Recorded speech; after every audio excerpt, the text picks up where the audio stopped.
আরজি কর কাণ্ডে দোষীদের শাস্তি চেয়ে এবং চিকিৎসা কর্মীদের নিরাপত্তার দাবিতে রাজ্যের প্রায় সমস্ত সরকারি হাসপাতালে চলছে বিক্ষোভ কর্মবিরতি। প্রথম থেকেই আরজি কর কাণ্ডে রহস্য তৈরি হয়েছে। প্রথমে আত্মহত্যা বলে দাবি করার পর খুন ও ধর্ষণের বিষয়টি পুলিশ মেনে নেয়। এরই মধ্যে অভিযোগ এটা ধর্ষণ না, বরং গণধর্ষণ। আরজি কর ধর্ষণ ও হত্যার বিষয়টি নাড়িয়ে দিয়েছে গোটা দেশকে। এই ঘটনায় আগরতলা জেবি হাসপাতালের আবাসিক ডাক্তার, এজিএমসি এবং জেবি হাসপাতালের ছাত্রছাত্রীরা কলকাতার আরজি কর মেডিকেল কলেজ ও হাসপাতালের দ্বিতীয় বর্ষের পিজিটির ছাত্রের নৃশংস হত্যার প্রতিবাদে এক শান্তিপূর্ণ প্রতিবাদ কর্মসূচি পালন করে।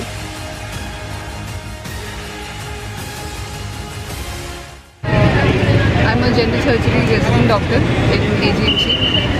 We stand united with our nation and our entire medical fraternity in this. We are really shocked, and it is such a grave crime which has been created.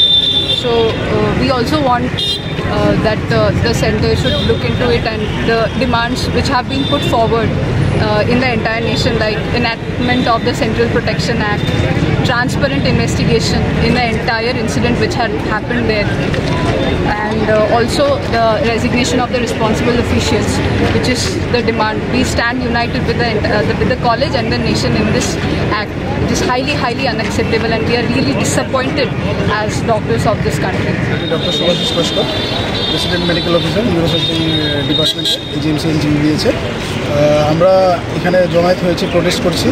গত 9 তারিখ, অগস্টের 9 তারিখ আরজি কর মেডিকেল কলেজে একটা বিশ্রী দুর্ঘটনা হয়েছে ডক্টর মমিতার সাথে, যাতে উনি প্রাণ হারান।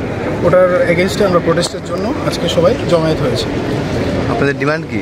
আমাদের ডিমান্ড হয়েছে যে ক্রাইমটা ওনার সাথে হয়েছে, নেক্সট যাতে এরকম ক্রাইম কোনো ডক্টরের সাথে দেশে কোথাও যাতে না হয়, ফার্স্ট। সেকেন্ড হয়েছে যে অফিসিয়ালসরা দায়িত্বে ছিলেন ওরা যাতে রেজিগনেশন দেয়।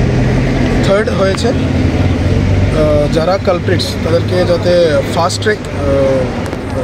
ট্র্যাক শাস্তির জন্য সিবিআইকে কেসটা হ্যান্ডেল করা হয়।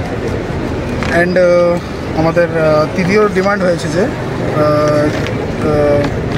আমরা দেশের যত মেডিকেল কলেজ আছে সবাই প্রোটেস্ট করছে, আমরা ওদের সাথেও তাল মিলিয়ে সেই প্রোটেস্ট করছি, এবং আমরা সহানুভূতি ভিকটিমের মা, বাবা আর বাকি যে ফ্যামিলি আছে ওদের সাথে আছে। আর আমাদের মেইন ডিমান্ড একটাই থাকবে যে কালপ্রিটসরা যাতে খুব তাড়াতাড়ি শিগগিরই যাতে ওরা শাস্তি পায়, এবং যারা রেসপন্সিবল ছিলেন অথরিটিস তারা যাতে রেজিগনেশন দেয়, যাতে ফার্দার যাতে এরকম কোনো ঘটনা কোনো জায়গায় দেশে কোনো মেডিকেল কলেজে কোনো ফিমেল ডক্টরের সাথে না হয়।